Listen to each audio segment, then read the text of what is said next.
Okay, so we are starting with this question on first one. How explain how the demographic transition created demographic divide in contemporary India. So we're already talking about the demographic divide in the country, demographic transition reduced. So the demographic transition refers to the demographic change from high fertility and high mortality to low fertility and low mortality as the society progresses from largely rural illiterate society to a dominantly urban, industrialized, literate, and a modern society. So you can see the diagram across time stage 1, 2, 3, and 4. On a y-axis, we have birth and death rates. Whereas in stage 1, 2, and 3, and 4, you can see how there's high stationary. There is stage 2, early expanding, late expanding, and low stationary thing.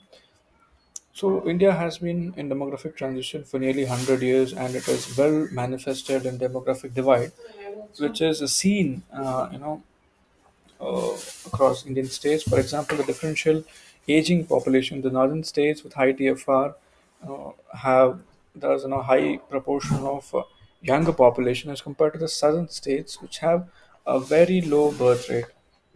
So this difference we can acknowledge with respect to the northern and southern states, which have high and low TFR, creating a north-south divide. And recently, in the context of this north-south divide, there were questions of Madras High Court raising with respect to the differential political power, whether where it even said that the southern states should be compensated in terms of either maybe increasing the number of seats in Rajya Sabha post delimitation, because of which they would lose the Lok Sabha seats, and then varying succession or demographic transition of India holding on different economic and political and socio-cultural factors across different parts of India has resulted in a varied picture of sex ratio distribution between high of 943 in Tamil Nadu to a low of 833 in Haryana. And this, mind you, is very prosperous region. Some of the very prosperous regions have lower sex ratio, and then working population, as you know, is concentrated in only few states, because of differential urbanization, industrial development, some regions have acted as more providers of employment compared to the other regions, because of which we can see the force of migration which is acting different state and different transition levels. The working population is present in northern states, while which are in the early expanding stage, as compared to southern states which are in late expanding stage. So you can see the map of migration. The different stages of demographic transition has led to the creation of demographic divide in India, which can still put in sustainable use, which can be still put in sustainable use by improving upon the public goods like infrastructure, education, skill development, and cooperation among individual states. So this is the entire perspective about the demographic divide in the country. Antapada. So next, let us look at the recent question of distinguish between isodopanes and isotims. So critically examine, distinguishing these two, critically examine the least cost theory of industrial location given by Alfred Weber. So as we can give a general introduction, the theory of industrial location or the least cost theory was propounded by a German economist Alfred Weber. So in 1909, he gave this cost theory, theory of industrial location. It's called. This model provides the foundation for variable cost analysis. Variable cost analysis, exactly, it's cost analysis basically in the study of industrial location. Now, it holds the three factors as controlling the location of industries.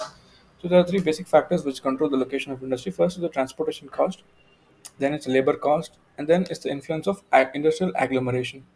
So transportation cost, labor cost, and agglomeration thing. So now coming to the question straight away, isodopane and isotem, they are the lines joining the points of equal transportation cost, as we call it, right? When the industry has to shift from cheaper labor or to gain proximity to the markets.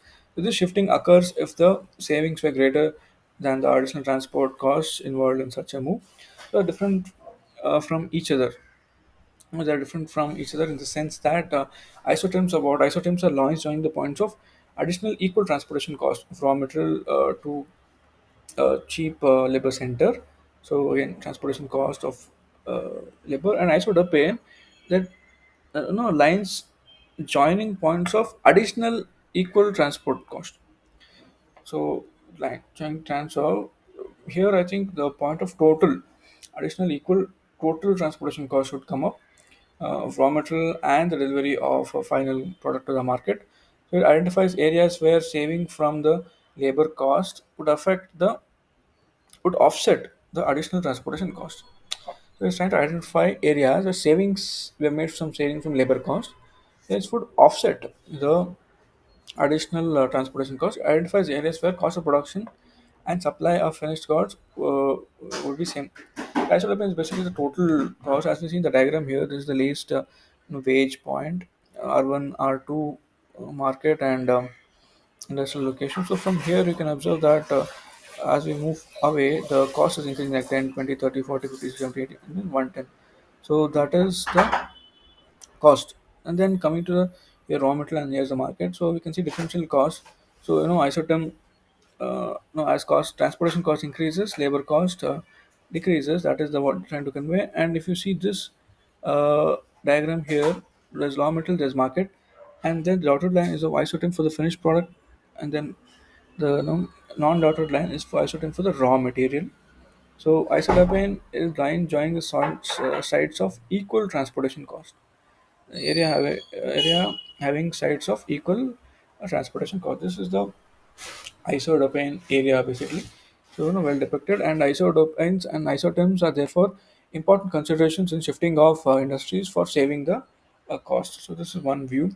So critical isodopane is a line on which increased transportation cost is balanced by savings on labor cost. As we know, if one increases, other has to must find out other so that it balances out.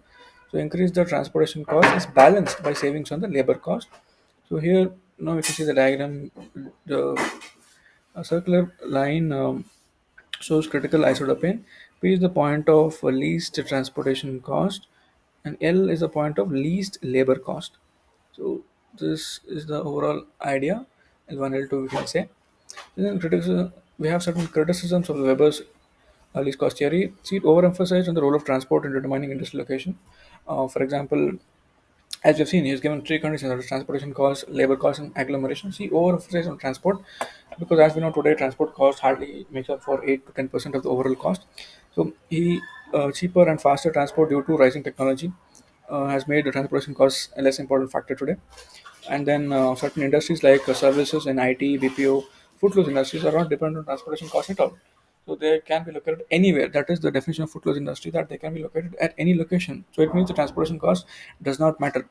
And then assume, so this is the first criticism, and then second, assume labor to be at fixed location and price, fixed location and price. So this doesn't hold today because we can see increasing mobility. So mobility of labor has increased over the years. The most densely populated areas of India are unable to attract industries, leading to migration of labor. So this is a popular phenomenon where we are seeing migration from labor surplus region to labor deficit regions. And third is the agglomeration concept neglects the issue of diseconomies of scale. So as we see that agglomeration after a period of time sets in, the diseconomies of scale, that is shrinking space, high cost of land, certain negative externalities sets in, because of which there has to be diseconomies of scale. So give more emphasis to supply, ignoring the role of demand. So here he emphasized more on supply instead of demand. So there was hardly any mention about demand because demand also can play a role in increasing the profit of industry apart from least cost. So demand was ignored, and then ignored the historical factors of industrial location. It may be government policies, it may be the historical colonial rule which have taken place. So that aspect has been ignored. These assumptions like perfect, all the uniform assumptions like perfect competition, no ideal assumptions, perfect competition, uniform demand, and isotropic surface are very difficult, to coexist in reality. However, despite its limitations, the principle of Weber's least cost theory still finds application across the world in varying degrees, as we can see, especially for traditional heavy industries like iron and steel. Still, his model holds good. So, this point we must always keep in mind that for a raw material dependent industry, it is still applicable, where we can see location of raw materials close to the maybe iron ores or mining locations. So next we'll look at the write a short note on weight triangle. So again on the same topic of Weber. So weight triangle is a postulate from the theory of industrial location, or the least cost theory of German economist Alfred Weber in 1909. So his model provided a foundation for variable cost analysis in the study of industrial location. So it's provided the foundation for variable cost analysis. So Weber considered three major factors that influence industrial location: maybe transportation cost, maybe labor cost, and agglomeration economies. So these are the three factors which Weber considered. And then weight triangles are also known as location triangles, were used by Weber to identify the optimum location of industry. So to locate the optimum industry location, so he also known as location triangles were used by Weber to identify the optimal location of industry. As you can see, there are two triangles here. One is a weight losing one. Weight losing indicates that it lies to the source of raw material. So if it's weight losing industry, its point will be source to the raw material. If it is weight gaining, as it as the production happens, if the product gains weight, it means it has to be located towards the market. So this is a key difference.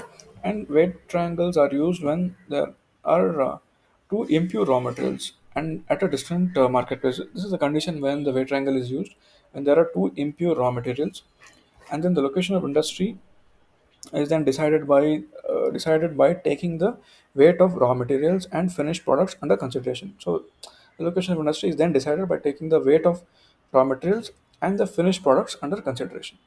So this is the now location. So for this purpose, to identify this, Weber devised the material index. So material index is weight of the input by weight of the output, that is final product, weight of raw material by weight of finished product. So if the material index is higher than 1, so assume that the material index is greater than 1. So what does it mean? It means that the numerator is greater than denominator. That is weight of raw material.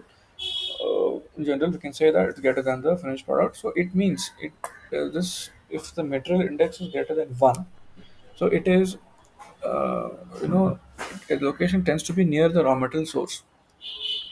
So because heavier industry near the mining sites, we can see aluminum factories near energy resources. So these are some examples of material index greater than 1. So these are called weight losing industries. And then weight gaining industries are those whose material index is less than 1. That is, weight of final product is more than the weight of raw material. So location tends to be located towards a market, that is the cotton textile industry. Contemporary developments in manufacturing, such as reduced transportation costs, global supply chains, as we are seeing in today's network products, as we call it, reduced transportation costs, global network, global supply chains, and new service sectors, like high-tech industry, have changed the location behavior. But Weber's principle still applies to industries with very high material index cost. So high material index costs are those industries which are no, metal index, that is high weight losing such industries, right? So this is about the weight triangle of Weber, including the concepts of material index. So moving on, the next question is about the Heartland and Heartland theory specifically. So one of the geopolitical theories, we have to assess its merits and demerits. So the Heartland theory propounded by Alfred Mackinder in 1904 is aimed at Alfred Vikander proposed its Heartland theory in 1904 is aimed at providing a geographical causation in the world history. So geographical causation. So this is the thing. Geography in the world history. So geography's role in history is explaining the past and predicting the future of geopolitics. So this is the diagram of Alfred Mackinder. So Heartland theory, which he called Heartland, is the pivot area. This is called Heartland, and the outer edge of the pivot area is called the inner or marginal crescent, and then the entire land outside the inner crescent is called the land of outer or insular crescent. So this is about the crescent theory, and then moving forward, this is the some facts here. The pivot area, that is the heartland.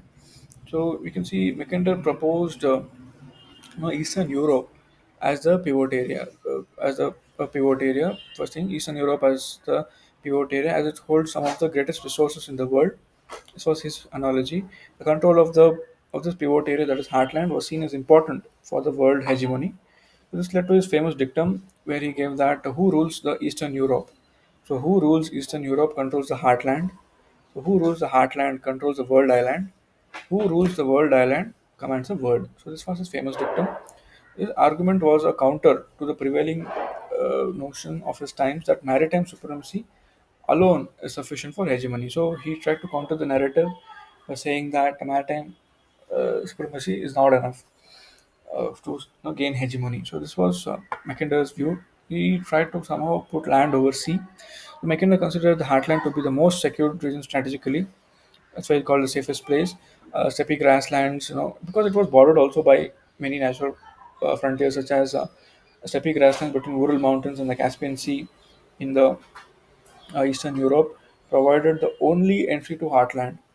And then, if you see about the inner crescent and the outer crescent, were seen as countries lying at the periphery of the world island, so such as Europe, Asia, and Africa. So Mackinder argued that the powers controlling the heartland would inevitably exert their control in the peripheral regions. So as we're seeing that the control of Russia is trying to increase again, or the China is trying to increase again in the periphery regions of Afghanistan, is trying to develop a new axis. So Mackinder argued that the power controlling the heartland would inevitably control. So this is Mackinder's view. In a way, we can say it holds good even today also. And then moving forward, some of the merits of the Mackinder's points are it provided geographical explanation of the world politics. Of course, he gave some geographical basis for geopolitics. Main principles are adaptable with changing times. These principles are adaptable with changing times, as we know. And then after World War II, Mackinder proposed no, it was adaptable to change. For example, he modified it after World War II. Mackinder proposed the concept of Midland Basin, that is North Atlantic coast, to reflect the rising role of the West in the world geopolitics. So it's called Midland Basin, so North Atlantic coast, and then a pivot area evolves. Pivot area evolves or fluctuates with the changing geopolitics. So, again, he is very dynamic in adapting. In one of his revisions, Mackinder included Baltic states into the pivot area, also future extension. He emphasized the importance of the resource control and land power, along with maritime supremacy for world hegemony. For example, the US intervention in the Middle East for oil resource, China's Belt and Road Initiative through a land route. So this was some points and the merits. Resource control, we can see angle, and then land power. So demerits are it failed to foresee the development in military technology, such as nuclear weapons, aircraft, etc. So he failed to foresee such aerial technology, and then strategic security of the heartland is challenged by aircraft and missiles. So the strategic security of the heartland is challenged by aircrafts and missiles today, because there's no area which cannot be bound by the aircrafts and missiles. And then he failed to realize the potential of outer crescent, that is Americas, in gaining hegemony over world politics. Now we see power block in some ways. US was a power block post in the Cold War era. We failed to oversee that. We overemphasized on the importance of size and neglected the role of location of a state in geopolitics. So size, he overemphasized. Because Russia had so much size, but hardly the land is habitable because of the harsh climatic conditions. He neglected the role of the state in the geopolitics. So, Rimland theory of Nicholas Pikeman later developed upon the shortcomings of Heartland theory. It proposed the location of the state to be the most important. So, Nicholas Pikeman, he talked about location, where which was a shortfall of Mackinder, ran its size, as Heartland could be kept in check by the United Rimland, having access to the sea. So this is a perspective which you can see countering the Mackinder's view. So this was about the Mackinder's theory. So continuing with the next question, define and differentiate between the boundaries and frontiers. Describe the geographical boundaries with geometrical boundaries with suitable examples. So this is the question from boundaries and frontiers topic. A boundary is a line indicating a limit of a political unit. The frontier is an area, it's a zone lying at the outer limit of a political unit. So differences between boundaries and frontiers, as we can see here, as per Christoph gives the following differences that frontiers characterized by rudimentary socio-economic relations, marked by absence of laws, there's anarchy, there's lawlessness, and then in boundary, presence of mature. So boundaries are actually climax in that sense, presence of mature political community with the presence of law. So the connecting with the law aspect here, absence of law and presence of law, and political maturity and kind of anarchy.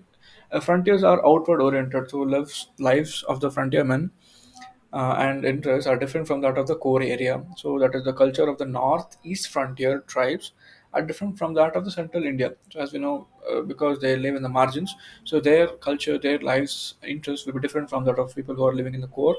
And then the inner orientation of the boundaries as they are created and or maintained by the state, there is some amount of homogeneity which we can see. For example, presence of panchayats under the PESA Act in the northeast tribal region. So PESA Act gives the act which is in the mainstream India as well as in the extension of it in the same tries to impose the same thing. So it is inner orientation of the boundaries, outer orientation of the frontiers, and then an integrating factor as zone is liable to be integrated with the state. So ultimately, a frontier in the near future, is integrating. A zone is liable to be integrated with the state, and then the a boundary is a separating factor. It restricts the free movement of people and goods. So it's a separating factor. It restricts the free movement of people and the goods. So it's a separating factor, it's an integrating factor. And frontiers are zonal in nature. There's a zone, as I've already discussed, these are linear in nature. And they're naturally demarcated. Frontiers are natural, most of the cases, like mountains, rivers, valleys, they act as a frontiers. They are artificially demarcated, as we've seen in terms of how the colonial people drew a line, just Radcliffe Line, Durand Line, etc. So they are immovable and permanent features. So they are immovable. Yes, they are permanent. They are, but the boundaries can be changed immediately. No, they're movable and usually temporary. For example, Himalayan frontiers are there from so many years. For example, Hindu Kush. So India-China line of actual control keeps on changing as per the situations of the time, and then presence of centrifugal forces, that is outward orientation, and centripetal, which is inward orientation. So now coming to geometrical boundaries, such type of boundaries are often an outcome of a treaty or an agreement. So since it defines a shape which is unnatural, the outcome of a treaty or an agreement, they do not follow the geographical contours, and they are largely drawn with political considerations. So they don't follow the natural path. They're, as we said, unnatural. They have some political considerations. So delimitation of geometrical boundaries, it can be based. So delimitation of such geometrical boundaries can be based upon the lines of latitude or longitude. For example, 141 degree longitude, it's a boundary between Alaska and Canada. 141 west 141 west is the Alaska and Canadian boundary. 49-degree north, that's between USA and Canada. It's a straight line. And then 38-degree north, this is the famous North Korea and the South Korea boundary. So that's how there are lines or latitudes, latitudes or longitudes. And then one more example, the 22-degree north latitude, which is Egypt and Sudan. Other straight lines, other straight line that is other than straight line is oblique. For example, boundaries of the west, oblique straight lines. For example, the boundaries of West African nations of Algeria, Mali, Niger. You can see Libya, Chad, Egypt, and Sudan. So these are also oblique straight lines. Such geometrical boundaries are superimposed over a region and have several socio political and security implications. Because they're unnatural, they might overlap many of the ethnic tribes. They might also divide the ethnic tribes. So this is the thing about the geometrical boundaries. So this is the issue.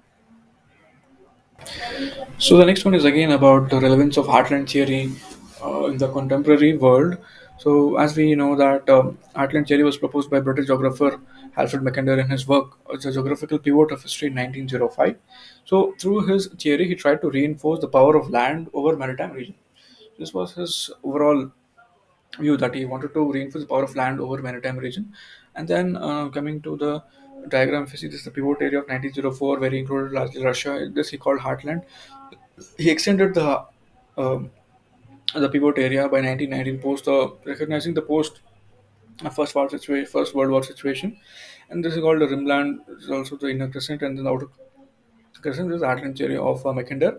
Then he considered the landlocked pivot area Heartland as the most powerful because of its being inaccessible to the oceanic powers. So since it is not accessible to the oceanic powers, its strategic position and development of continental railways and communication, because of such things, because of it is landlocked, because and it is inaccessible, so it is safe in one sense. It is a strategic position because from that position you can access all the rimland, and also the development of transcontinental communication railway because of the vast size of land. So this he considered very powerful. And then, as illustrated, Mackinder further reviewed and included Eastern Europe in the Heartland and proposed the concept of world island, which includes Asia, Europe, and Africa. So he summarized his dictum, his global strategy in the famous lines: "Who rules Eastern Europe? He rules the Heartland. Who rules Heartland? No rule commands the world island, and who rules the world island commands the world." So this was his overall view. And then coming to the relevance of the Heartland theory, first talked about declining relevance, but in fact, you can talk about the gaining relevance and then declining relevance.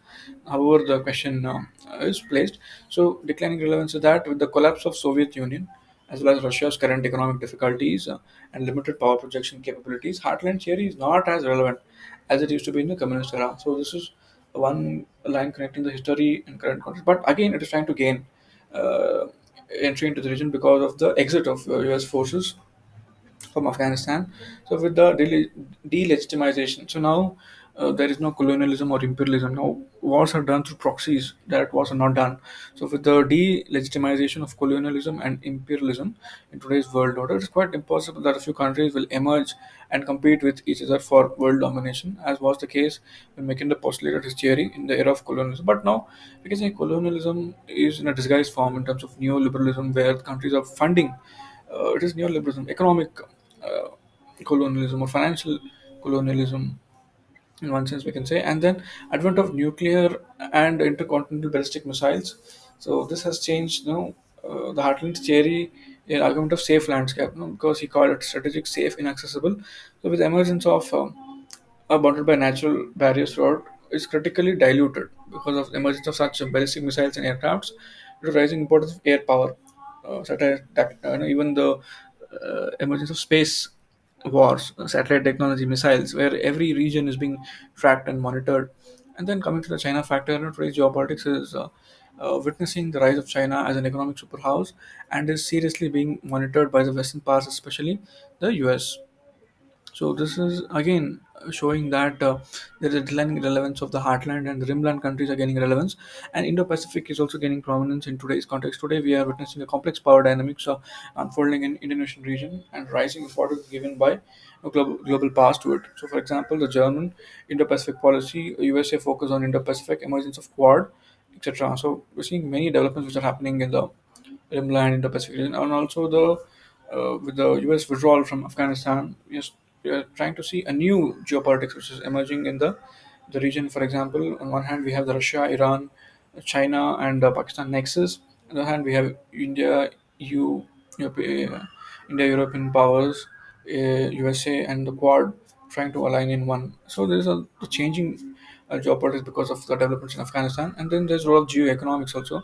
In today's world, economic growth and importance in trade and commerce at international level is more important than just the location, such as the heartland. So again, focusing just based on the size is not important.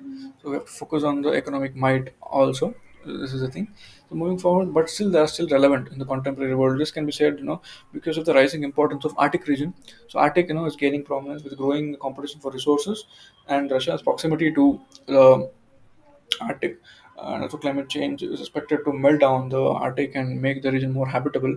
So that's why Russia's hitherto, uninhabitable lands can become habitable because of rising global temperature. Russia's proximity to the Arctic region provides a strategic advantage for access to resources, and then Russia's continued influence of power in global theaters of war. So as we see, Russia today is also trying to influence global theaters of war such as Syria, Afghanistan, and recent annexation of Crimea. It shows the advantage it enjoys in handling such affairs from the pivot region. From the pivot region, Russia is able to control or meddle into affairs of major, European or Asian countries, be it Crimea, be it Afghanistan.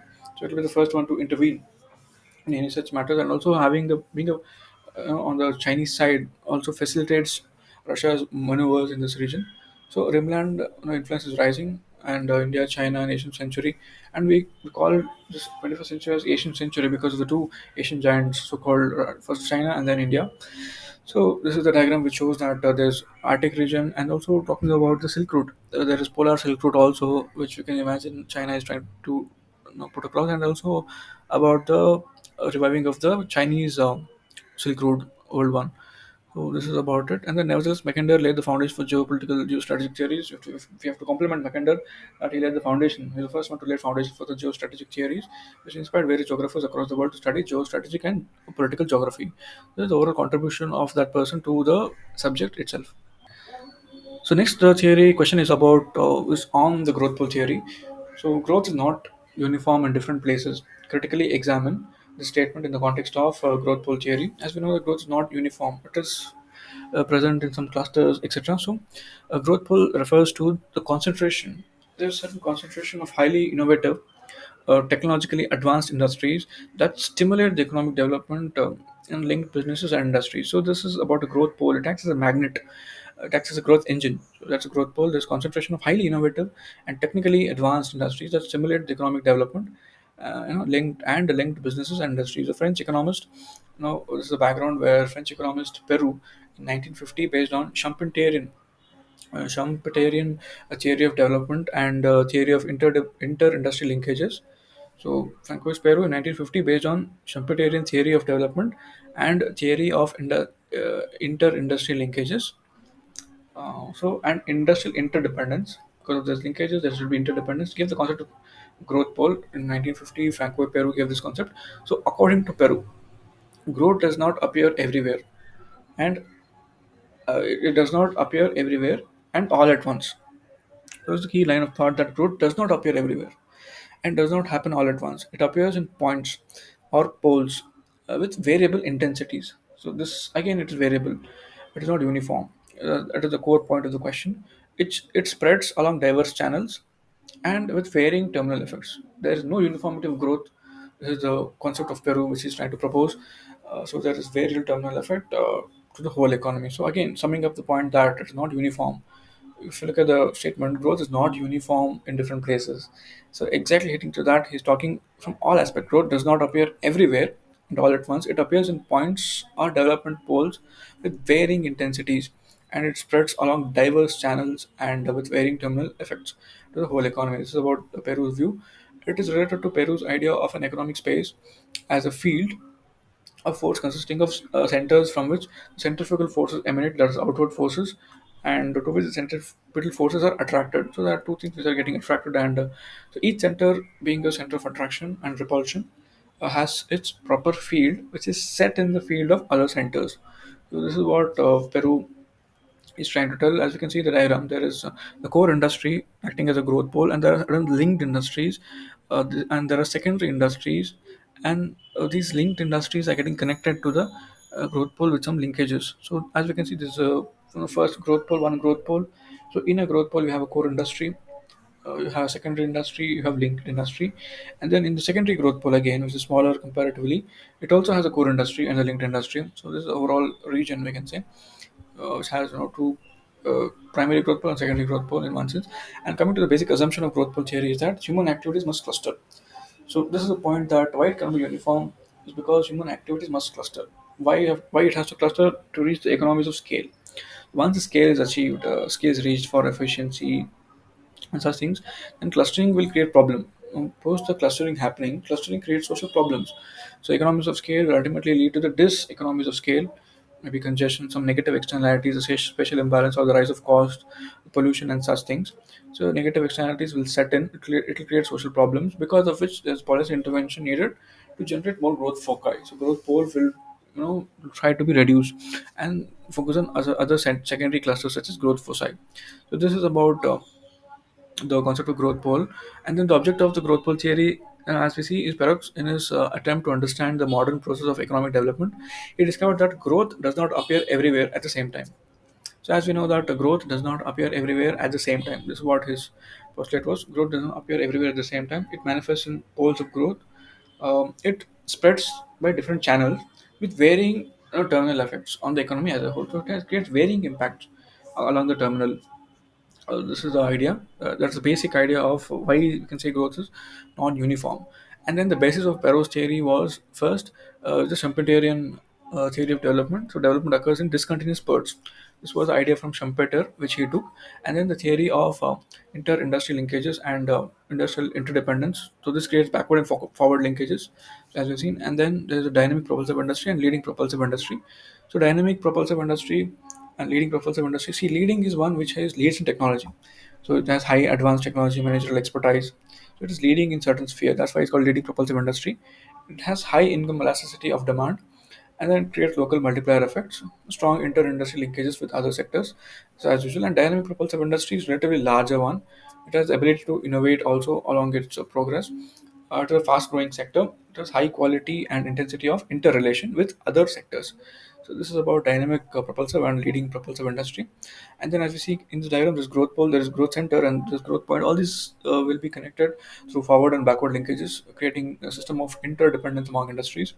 And then Glasson mentions that the concept of growth pole is based on concept of leading industry, as we discussed, leading dynamic, leading industry, dynamic propulsive industry. The concept of polarization.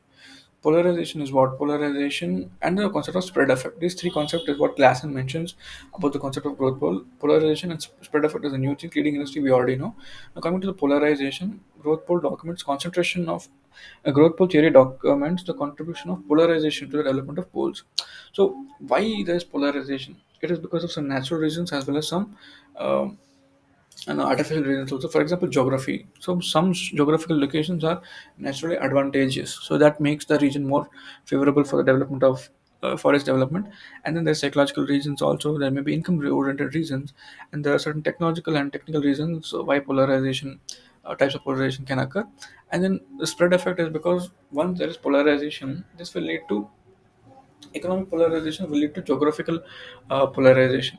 So once you concentrate activity in some place, it lead to geographical polarization. This will lead to flow of resources to that place, and then there is concentration of different economic activities. So basically, a spread effect from one region to another, spreading in polarization. This is a continuous cycle, and then these lead to trickle down effect. So since there's spread effect, there's trickle down effect. It radiates outwards, which is necessary for regional development. And this is a logic, spread effort is a logic by which the growth poles are set up in the backward regions in the country.